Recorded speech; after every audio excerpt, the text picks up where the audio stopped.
Moro, do Paraná. Senador, semana muito movimentada em Brasília, no país inteiro, em função da entrada em vigor amanhã do tarifaço do presidente Trump. A economia deve sofrer um baque, muitos produtos devem ser afetados.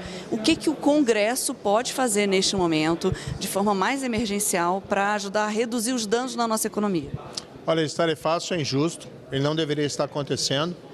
Ainda bem que houve uma grande lista de exceções. Eu até viajei no último mês pelo Paraná e tive a oportunidade de encontrar diversos produtores industriais e agricultores que produzem produtos afetados. Ainda bem que alguns saíram. Por exemplo, suco de laranja, lá no Paraná, a região noroeste é uma forte produtora. O pescado ainda não está excepcionado, é um problema. A pesca de tilápia lá no Paraná exporta muito para os Estados Unidos. A indústria de madeira aparentemente entrou nas exceções, então isso vai facilitar. Agora, o que a gente tem que buscar aqui no nosso país, cá entre nós, é distensionar, por exemplo, essa prisão domiciliar agora do ex-presidente Bolsonaro, ela é desnecessária. Ele ainda responde o processo, não foi julgado. Vamos fazer um comparativo com o caso do ex-presidente Lula.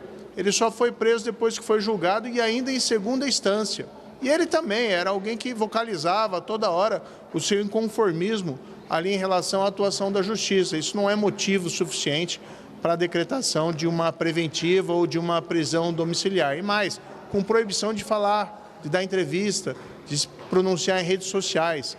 Esse é um precedente perigoso, você proibir qualquer acusado, antes de ser julgado, de poder se manifestar livremente, ainda que utilize palavras fortes contra a acusação ao qual ele foi efetuada contra ele.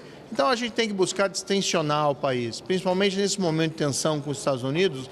Não é o momento, claro, temos que ser firme na defesa da nossa soberania, mas está na hora de buscar as coisas se acalmarem. Temos também essa outra situação do senador Marcos Duval, que foi submetido aí a restrições cautelares que, a meu ver, impedem o exercício do mandato dele. A decisão diz, não, ele pode vir no Congresso, pode votar. Certo, mas e o contato dele com os seus eleitores? Como nós fazemos, voltamos para nossos estados a toda semana para se comunicar com a população, no meu caso do Paraná, no caso dele do Espírito Santo.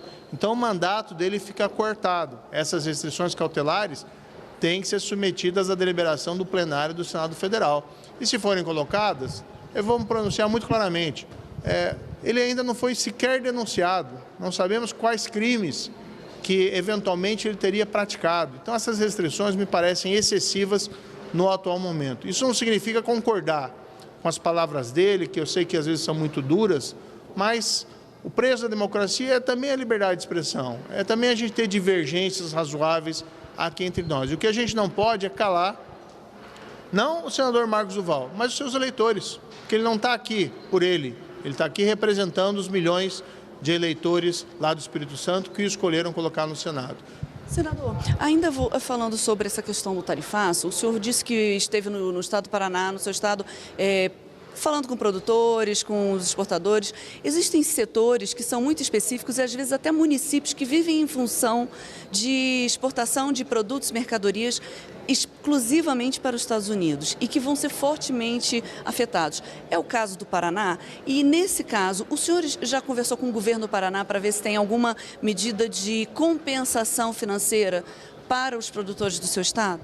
Alguns governos e o próprio governo federal têm discutido aí um financiamento, como foi na época da pandemia de paralisação de atividades, para compensar essa perda de mercado de exportação. Mas, no fundo, o grande problema aqui não é tanto esse tarifaço, entendeu? O grande problema é a gente cada vez mais se afastar das democracias ocidentais por razões aqui políticas. Tudo bem, as tarifas não se justificam, mas por razões políticas nós estamos cada vez mais nos afastando. Então temos que trabalhar diplomaticamente, com firmeza, em defesa da nossa soberania, mas para afastar esse mal-estar entre Brasil e Estados Unidos, que são aliados tradicionais e históricos. Isso não significa dizer que concordamos com as tarifas ou concordamos com Donald Trump, mas está na hora de dialogar com responsabilidade na mesa de negociação. Muito obrigada pela entrevista, senador.